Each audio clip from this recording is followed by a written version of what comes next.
Good evening and welcome in. We're all faced with tough choices every day, right? What outfit to wear, whether to spend money or not. Personally, mine is what is the last possible minute I can set my alarm to and get away with without the rest of my day crumbling around me. Goes well most days. But all of those hail in comparison to picking yourself a starting quarterback. The Cajuns and first-year head coach Billy Napier are currently venturing down this road of deal or no deal with two solid options. First, Andre Nunez, who you may remember led the Cajuns back from a 21-point deficit in the last 7 minutes against UL Monroe last season. Then there is Levi Lewis, who was a redshirt freshman last year, but that was before the injury bug bit like a summer night in the mountains. As for Napier's mindset, he's going to pick one, or maybe both, or maybe neither.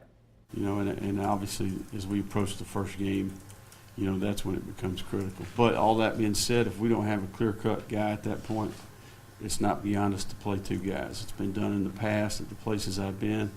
We're using the same blueprint we used, going back 7, 8 years ago. So we got a good plan. We'll execute that plan. We'll have a good quarterback when it's all said and done. The helmet, a genius invention long used to protect and in some cases make you look cooler than you really are. But as of late, helmets have been getting on people's bad sides. Go Nation's Brian Holland tells us why that is.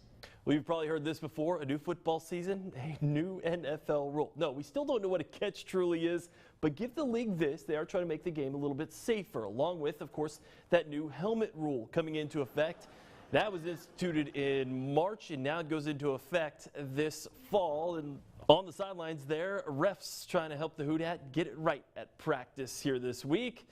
Especially the fact that they can eject a player who lowers his helmet, has an unobstructed path to his opponent, and contact clearly was avoidable when they delivered a blow.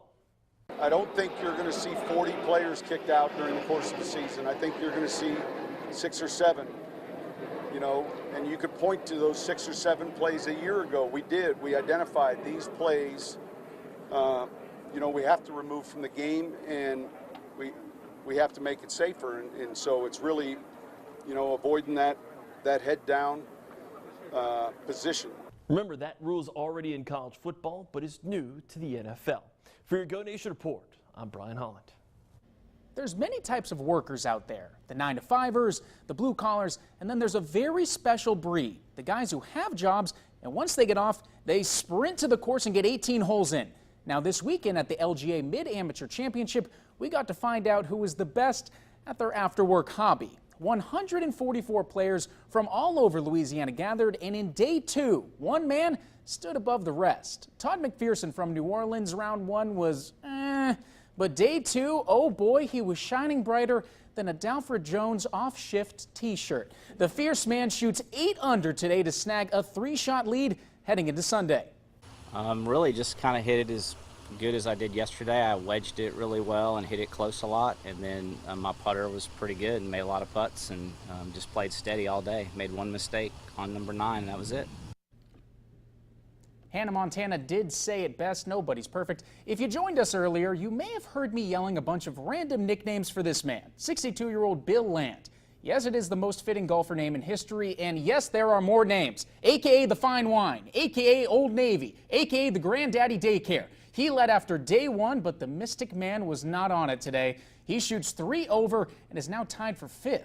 But this man has seen some stuff. He knows what he needs to do to pull this out tomorrow. I think you would have to shoot a really good low score. I mean, the course is set up to where if you can hit the ball straight, you can hit some really good scores. And, like today, some guy shot 8 under, another guy shot 4 or 5 under. I mean, those scores are out there if you keep it in the fairway. Now, the Pro Football Hall of Fame inductions were tonight, and you may say, well, why are we airing this?